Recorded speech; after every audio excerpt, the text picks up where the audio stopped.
마태복음 10장 24절부터 33절까지의 말씀 저희 한 절씩 교독하신 후에 마지막 절은 함께 읽도록 하겠습니다.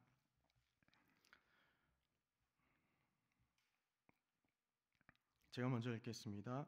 제자가 그 선생보다 또는 종이 그 상전보다 높지 못하나니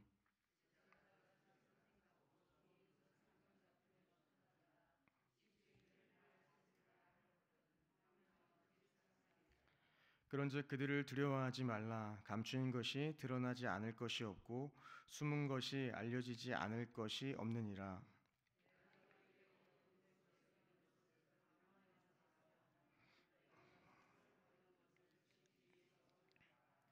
몸은 죽여도 영혼은 능히 죽이지 못하는 자들을 두려워하지 말고 오직 몸과 영혼을 능히 지옥에 면하실 수 있는 이를 두려워하라.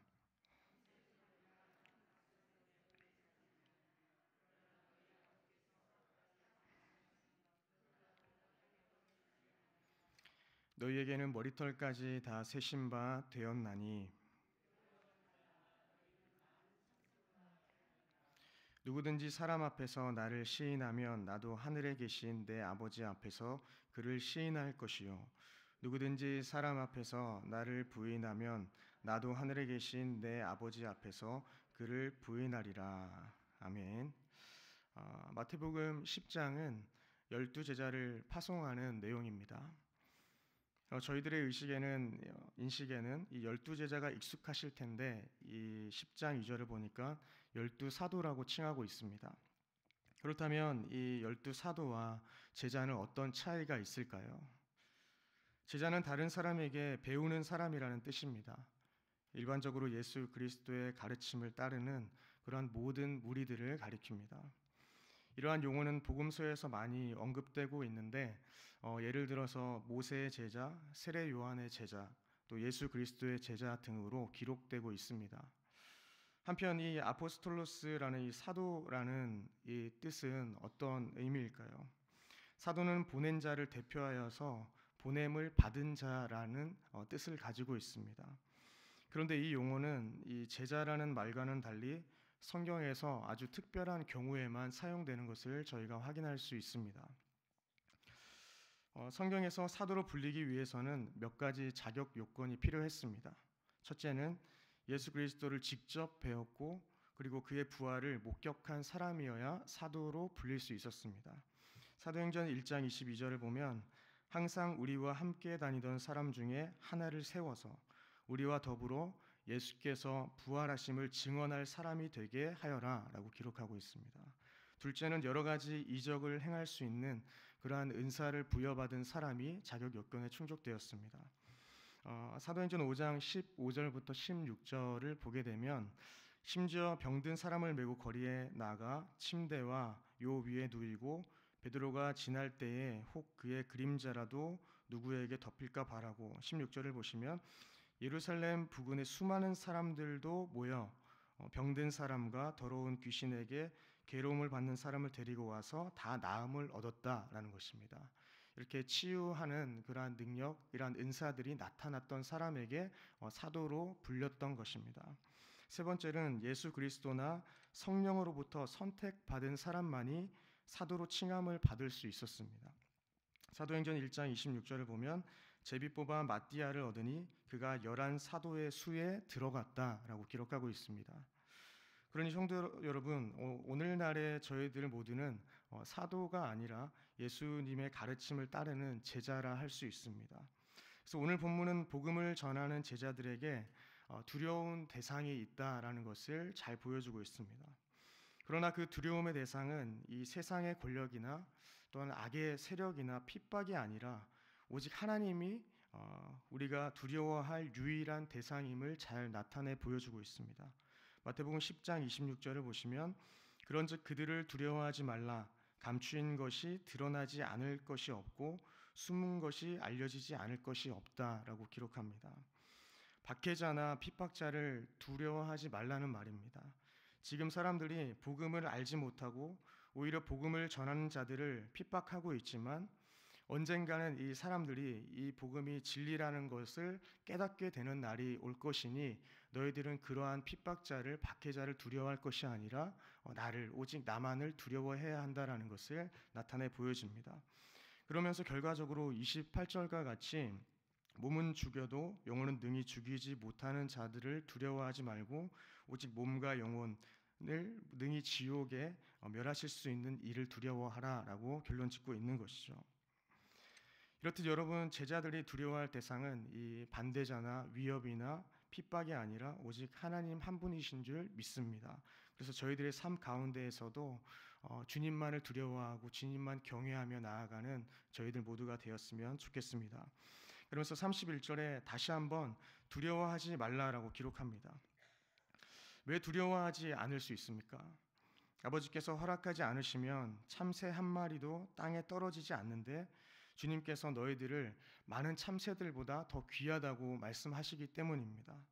성도 여러분, 사단조차도 하나님께서 허락하신 범위 안에서만 자신의 능력을 행사할 수 있었습니다. 욥기를 통해서 알 수 있지만 하나님의 허락하심 없이는 아무리 힘이 있어 보이는 사단이라도 아무것도 할 수 없는 존재라는 것을 잘 보여주는 것이죠. 그러니 저희는 사단이나 다른 어떠한 인간적인 그런 힘이 있는 대상을 두려워할 것이 아니라 하나님만 두려워해야 한다는 것이죠. 예수님 당시 참새는 가장 흔하고 값이 나가지 않은 그런 천한 짐승이었습니다. 이렇게 천하고 하찮은 날짐승조차도 하나님께서는 자신의 섭리의 대상에서 제외시키지 않고 돌보시는 그런 세심한 하나님이셨다라는 것입니다. 그리고 지금도 여전히 저희의 삶을 돌보시고 이끄시는 세심하고 긍휼이 많으신 하나님이신 줄 믿습니다. 하물며 뒤에 구절에도 있지만 주님은 우리의 머리카락까지 다 세신 바 되셨다고 기록합니다. 머리카락은 무수히 많죠. 그리고 날마다 빠지고 또 생겨나서 그 수요를 전혀 예측하거나 알 수가 없습니다.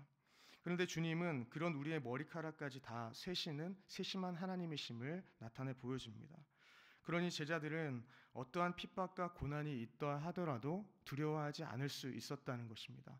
그리고 예수님께서도 그러한 핍박 가운데에서 전혀 두려워하지 마라. 내가 너희를 지켜주겠다. 내가 너희를 가장 잘 안다라고 이야기하시면서 제자들을 보내시면서 파송하시면서 위로하시고 또한 새 힘을 주고 계신 본문이라 생각이 되어집니다. 말씀을 정리를 하겠습니다. 사랑하는 성도 여러분, 이 12제자가 부름을 받은 것은 주님의 은혜입니다. 그들이 특출나서 부름 받은 것이 아닙니다. 주님은 오히려 부족한 자를 택하셔서 성령과 말씀으로 훈련시키신 후에 복음의 사명을 감당하게 하십니다. 이것이 하나님께서 일하시는 방법임을 믿습니다. 그래서 고린도전서 1장 26절로 29절을 보게 되면 형제들아 너희를 부르심을 보라라고 이야기하면서 육체를 따라 지혜로운 자가 많지 아니하며 능한 자가 많지 아니하며 문벌 좋은 자가 많지 않다라고 이야기합니다. 그러면서 하나님께서는 세상에 미련한 것들을 택하셨다라고 이해하고 그러면서 지혜 있는 자들을 부끄럽게 하신다라고 기록하고 있습니다. 또 하나님께서 세상에 약한 것들을 택하사 강한 자들을 부끄럽게 하신다는 것이죠. 그리고 하나님께서는 세상의 천한 것들과 멸시받는 것들과 없는 것들을 택하셔서 있는 것들을 폐하신다라고 기록하고 있습니다. 그러면서 이렇게 일하시는 하나님의 그 이유를 설명하고 있는데 이는 아무 육체도 하나님 앞에서 자랑하지 못하게 하려 하심이다라고 이야기하고 있습니다. 이렇듯 저희들이 신자로 택함 받은 것은 저희가 약하기 때문입니다. 미련하기 때문입니다. 저희가 잘나서 믿음을 가지게 된 것이 아니라는 것입니다. 모두 주님의 은혜이고 아무 육체도 하나님 앞에서 자랑하지 못하게 하시기 위하여서 연약한 저희들을 택하신 줄 믿습니다. 이렇게 연약한 저희들이 어떻게 복음을 전할 수 있습니까? 주님의 권능을 의지하는 것이죠. 주님께서는 두려워하지 말라고 말씀하십니다. 두려워하지 말라라는 이 말씀이 오늘 본문에서 3번이나 등장하고 있습니다. 26절, 28절, 31절에 한 본문에 3번이나 말씀하셨습니다. 제자들이 두려워할 대상은 반대자도 어떤 위협도 핍박도 아닙니다. 그들이 우리의 몸은 죽일 수 있어도 영혼은 죽일 수 없기 때문에 저희들은 몸과 영혼을 능히 지옥에 멸하실 수 있는 하나님을 두려워하고 의지해야 되는 줄 믿습니다. 은혜가 되는 것은 이 두려움의 대상이신 하나님은 우리의 모든 것을 책임지시는 우리를 사랑하는 분이라는 것을 저희가 깨달아야 한다는 것입니다. 또한 주님을 두려워한다는 것은 무서워한다는 것이 아니라 두려운 마음으로 주님의 뜻을 이루어드리고 주님의 뜻대로 사는 것이라는 것을 우리가 기억해야 한다는 것이죠. 당시의 시대적 배경을 보아도 이 복음 전파는 아주 나이스하고 쉬운 일이 아니었습니다.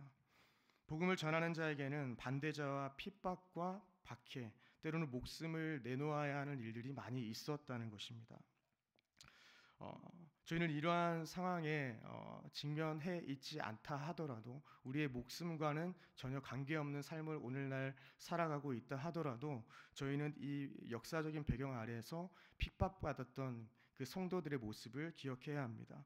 그리고 그 제자들의 모습을 기억하면서 저희들도 혹여나 이 복음을 전파하는 이 일에 힘든 일이 있고 장애물이 있고 핍박과 박해 그리고 큰 어려움이 있다 하더라도 저희는 주님의 그 사명을 잘 감당하면서 주님과 함께 교제하면서 이 사명을 잘 감당해야 할 줄 믿습니다.